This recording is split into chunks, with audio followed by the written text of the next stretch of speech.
చాలా రోజుల తర్వాత ఆ కుర్రాడి మొహంలో నవ్వు కనిపించింది. ఆహా, I think he'll be fine now. Thank you. భలేవరే, ఇందులో ఏం చేసినా ఉందండి. అది సరే, నువ్వు అందరితోనూ తమాషాలు చేస్తావేంటి?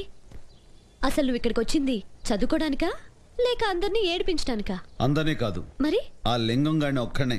ఆ అబ్బా కూతురు ఇద్దరు ఒకటే. తీసుకోండి. No thank you. మధ్యలో మా చిట్టి ఏం చేసింది? మీ చిట్టియా? యా, చిట్టి మీకు తెలుసా?